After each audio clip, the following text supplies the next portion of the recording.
దేశ deep tech ముఖ చిత్రాన్ని అమరావతి మార్చబోతోంది. అత్యంత శక్తివంతమైన 156 క్యూబిట్ IBM హెరాన్ ప్రాసెసర్తో కూడిన IBM క్వాంటమ్ సిస్టమ్ 2 వచ్చే జనవరి నాటికి రాజధాని అమరావతికి రానుంది. అమరావతి క్వాంటమ్ వ్యాలీ నిర్మాణ పనులు షెడ్యూల్ ప్రకారం చురుగ్గా సాగుతున్నాయంటున్న క్వాంటమ్ టెక్నాలజీ సలహాదారు తాడికొండ వెంకటస్వామితో ఈటీవీ ముఖాముఖి. అమరావతి క్వాంటమ్ వ్యాలీ సలహాదారు డాక్టర్ వెంకటస్వామి గారు మనతో ఉన్నారు. సార్ నమస్తే అండి. అమరావతిని పూర్తి స్థాయిలో క్వాంటమ్ వ్యాలీ హబ్గా తీర్చిదిద్దాలని ముఖ్యమంత్రి చంద్రబాబు నాయుడు గారు భావిస్తున్నారు. సో ప్రస్తుతం పురోగతి ఏ విధంగా?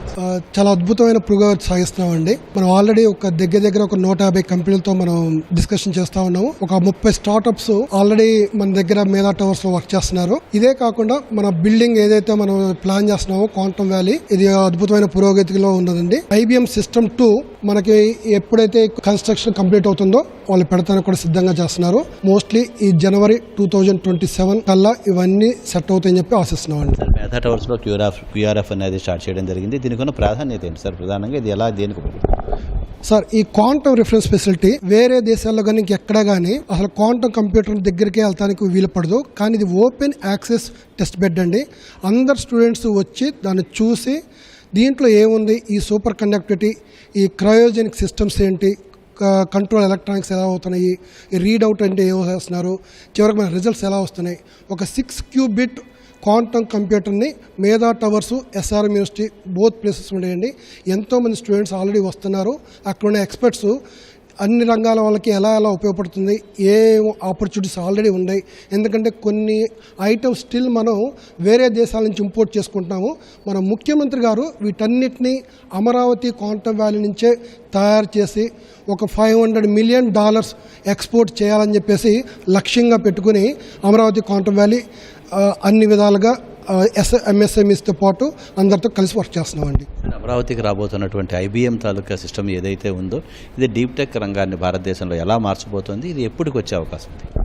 ఇది మన ఎండ్ ఆఫ్ డిసెంబర్కి అట్లా వస్తుందని అనుకుంటున్నామండి. మెయిన్ డీప్ టెక్ రంగం ఏంటంటే ఎన్నో ప్రయోగాలకి ఇప్పుడు సిమ్యులేషన్స్కి, ఇందాక మన క్వాంటమ్ సెన్సింగ్, వీటన్నిటికీ ప్రూఫ్ ఆఫ్ కాన్సెప్ట్లు అవన్నీ చేసుకోవచ్చండి. రీసెర్చర్స్, స్టూడెంట్స్, ఈ government, startups, industry use cases తీసుకొని మనం ఆల్రెడీ అమరావతి క్వాంటమ్ వ్యాలీ వాళ్ళు ఒక 100 యూస్ కేసెస్ని అన్ని యూనివర్సిటీకి పంపించడం జరిగింది. వీటన్నిటికీ మన ఒక IBM సిస్టమ్ 2 క్వాంటమ్ కంప్యూటర్ ద్వారా మనం పరీక్షించి రిజల్ట్స్ ఎలా వస్తాయని చేసుకుని దీన్ని కమర్షియలైజ్ చేసే అవకాశాలు తర్వాత పరిశీలిస్తారండి. యాక్చువల్గా IBM సెప్టెంబర్ నాటికి అనుకున్నారు కదా సార్, ఇది ఎప్పటికి ఆపరేషన్లో వచ్చావు? సార్, సెప్టెంబర్కి అనుకున్నారు. వాళ్ళు తన ప్రయత్నాలు కరెక్ట్గానే జరుగుతున్నాయి. మన సెంటర్ ఏదైతే క్వాంటమ్ వ్యాలీ బిల్డింగ్ కడుతున్నామో ఆ బిల్డింగ్ కడుతూ రెడీ అయిపోగానే 2 కలిపి అక్కడ ఇన్స్టాల్ చేస్తారండి. అది ఒక్కటే జరుగుతుంది.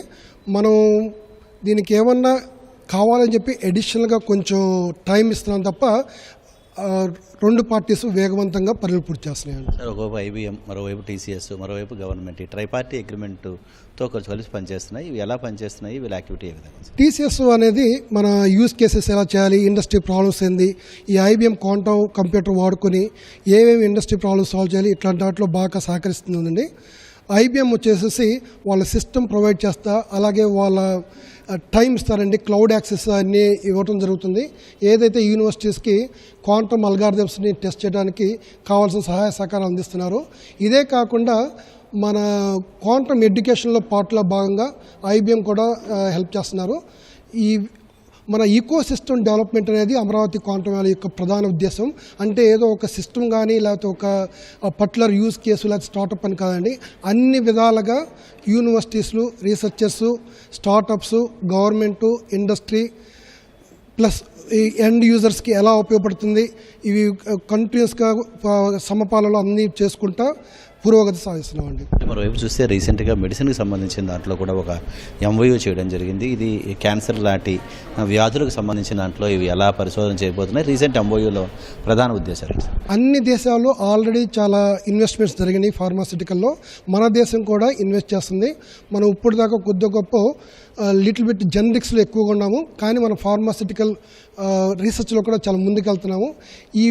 ఈ MOU ద్వారా మన సైంటిస్టులకి ఎన్నో అవకాశాలు వస్తాయి. మాలిక్యూల్స్ అన్ని సిమ్యులేట్ చేసుకుంటా ఆ ల్యాబ్లో టెస్ట్ చేసి ఏదైతే ఇప్పుడు దాకా కొన్ని వ్యాధులకి చికిత్స కనుక్కోలేకపోయామో వాటిని కనుక్కోవడానికి క్వాంటమ్ అల్గారిథమ్స్ వాడుకుంటా మనం పనిచేయొచ్చండి. సార్ రీసెంట్గా పంజాబ్ నేషనల్ బ్యాంక్స్తో కూడా ఫైనాన్షియల్ హబ్కి సంబంధించిన ఎంఓయూ కూడా చేయడం జరిగింది. దీని ద్వారా డిజిటల్ బ్యాంకింగ్ కానీ డిజిటల్ వాటికి ఇది ఎలా ఉపయోగపడుతుంది? క్వాంటమ్ థ్రెట్ ఉందండి, ఎందుకంటే మన పాస్వర్డ్లు ఇవన్నీ ఈజీగా సెక్యూరిటీని హ్యాక్ చేయగలవు.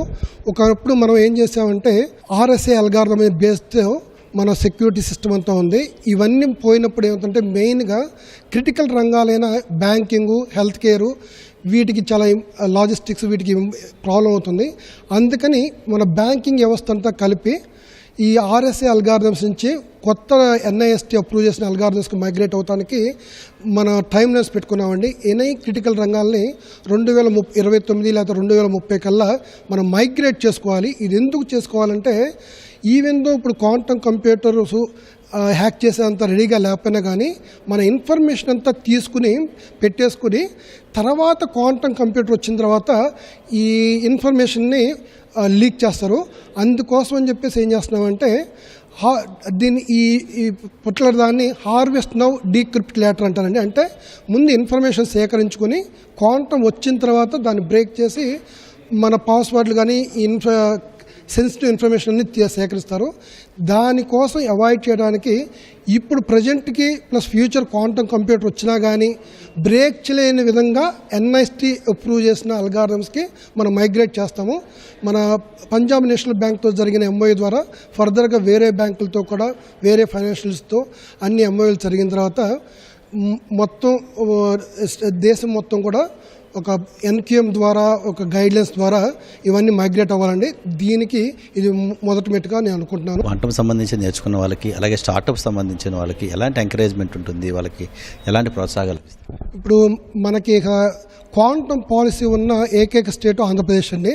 మన క్వాంటమ్ పాలసీలో అన్ని రకాల స్టార్టప్స్కి, అంటే వాళ్ళు ఎర్లీ స్టార్టప్ అయినా లేకపోతే ఆల్రెడీ ఇండస్ట్రీ ఉండి డిఫరెంట్ వాళ్ళకి చాలా ప్రోత్సాహాలు లభిస్తున్నాయండి. ఇనిషియల్ స్టేజ్లో ఒక 30 lakhs దాకా ఫండ్ ఇవ్వడానికి అవకాశాలు ఉన్నాయి. ఈ మా స్టూడెంట్స్కి ఎంకరేజ్ చేసేదంటే మీరు ఒక నైస్ యూజ్ కేస్ తీసుకుని క్వాంటమ్ ప్రాబ్లం డిఫైన్ చేసి అమరావతి క్వాంటమ్ వ్యాలీ రీచ్ అయితే కనుక ఆ కథమ డిఫరెంట్ DPR ఆర్టిట్లో మేము సహకారాలు అందిస్తాము. దీని ద్వారా ఆల్రెడీ ఒక 30 స్టార్టప్స్ మనకి మేధా టవర్స్ నుంచి వర్క్ చేస్తున్నారు. ఫర్దర్ స్టార్టప్స్ వస్తే అన్ని రకాల సహకారం ఉంది. క్వాంటమ్ పాలసీని డీప్గా చేయాలని కోరుకుంటున్నామండి. సార్, మీరు క్వాంటమ్కి సంబంధించి తెలుగులో పుస్తకం రాయడం జరిగింది, క్వాంటమ్ నేషన్ అని. ఇది గ్రామీణ ప్రాంతాలలో ఉన్నటువంటి విద్యార్థులకు ఎలా రీచ్ అవుతుంది? దీని ద్వారా ఇంకా దీన్ని ముందుకు తీసుకెళ్ళడం కోసం మీరేం చేయబోతున్నారు? మెయిన్ ఉద్దేశం ఏంటంటే చాలాసార్లు మన మాతృభాషలో మనం చదువుకుంటే ముందు మనకి క్వాంటమ్ విషయాన్ని అర్థమవుతుంది. క్వాంటమ్ అంటే అది ఏదో అద్భుతం మనకు తెలియందని కాదండి. ఇది 1900 సంవత్సరం నుంచి ఈ డిస్కషన్ అంతా స్టార్ట్ అయింది. క్వాంటమ్ అంటే నిజం చెప్పాలంటే క్వాంటమ్ మెకానిక్స్, నేచర్ని అబ్జర్వ్ చేయటం. మా ఈ బుక్లో మేము చేసింది కూడా నేచర్ని అబ్జర్వ్ చేస్తా, ఒక బర్డ్ మైగ్రేషన్ అబ్జర్వ్ చేస్తా, ఒక నోబెల్ ప్రైజ్ ఎంటాంగిల్మెంట్కి 2022లో ఎలా ఉందో అలా మన స్టూడెంట్స్ కానీ మన డిఫరెంట్ ఇండస్ట్రీలో ఉన్నవాళ్ళు కానీ చాలా ప్రయోగాలు చేయాలని, దానికి అందుబాటులో మన రిఫరెన్స్ ఫెసిలిటీస్ కానీ టెస్ట్ బెడ్స్ కానీ సెక్యూరిటీ ఫెసిలిటీస్ అవన్నీ అమరావతి క్వాంటమ్ వ్యాలీలో ప్రొవైడ్ చేస్తున్నాము. ఈ తెలుగు బుక్లో ఎందుకు రాసామంటే ఇదేదో ఓన్లీ స్టూడెంట్స్కి వీళ్ళకే కాదు, అగ్రికల్చర్ వీటిల్లో కూడా చాలా ఉపయోగాలు ఉన్నాయి. మన ఫార్మర్ కూడా తెలుగులో దీన్ని చదువుకుని క్వాంటమ్తో ఎట్లా వాడుకోవాలి, ఫ్యూచర్లో మనం ఇంకా ఏం చేయొచ్చు అని ప్రతి ఒక్కరికి అర్థం కావడానికి తెలుగులో రాయడం జరిగింది. దీనికి ప్రోత్సాహంగా ఏం చేస్తున్నామంటే వేరెవర్ పాసిబుల్ ఆ తెలుగును కూడా చేస్తున్నాం. తెలుగును కూడా ఆన్లైన్లో పెడతానికి ట్రై చేస్తున్నామండి. కొన్ని రోజుల్లో ఈ బుక్ ఆన్లైన్లో రెడీగా చదవడానికి వీలుగా చేస్తామండి. చివరిగా సార్, క్వాంటమ్ సంబంధించిన క్వాంటమ్ వ్యాలీ వరకు 2026 టైం లైన్స్లో ఇంకా మనం ఏం చేయాల్సి ఉంది? నెక్స్ట్ అప్కమింగ్ ప్రాజెక్ట్ అంటే మనం బయో ఫౌండరీ ఇట్లా చాలా చేసామండి. ఇంకా మనం ఏం చేద్దాం అనుకుంటామంటే మేము ఇప్పుడు ఒక 100 యూజ్ కేసెస్ని తీసుకున్నామండి. అంటే స్టార్టప్స్ మీరు పెట్టండి అనే కన్నా గవర్నమెంట్లో ఉన్న డిఫరెంట్ డిపార్ట్మెంట్స్లో ఉన్న ప్రాబ్లమ్స్ ఏంది, వీటిల్లో ఏ ద్వారా ఏం సాల్వ్ చేయొచ్చు, క్వాంటమ్ ద్వారా ఏం సాల్వ్ చేయొచ్చు, ఇవన్నీ క్లాసిఫై చేసి డైరెక్ట్గా ప్రాబ్లమ్ స్టేట్మెంట్స్ యూజ్ కేసెసే మనం యూనివర్సిటీ కానీ స్టూడెంట్స్ కానీ ఇవ్వడం జరుగుతుంది. మన ముఖ్యమంత్రి గారి కోరిక ఒక 1 ఎంటర్ప్రెనర్ ఫర్ 1 ఫ్యామిలీ. దాని అనుగుణంగా ఎన్నో మనకి చిన్న యూజ్ కేసుల ద్వారా అన్ని స్టార్టప్ క్రియేట్ చేయడానికి అవకాశం చేస్తున్నామండి.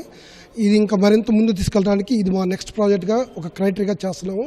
ఇది కాకుండా మనకు ఇప్పుడు సూపర్ కండక్టింగ్ ఐబిఎం వాళ్ళది మనం ఫస్ట్గా ఇన్స్టాల్ చేస్తున్నాం. As a anchor partner IBM వాళ్ళు సెటప్ చేస్తున్నారు.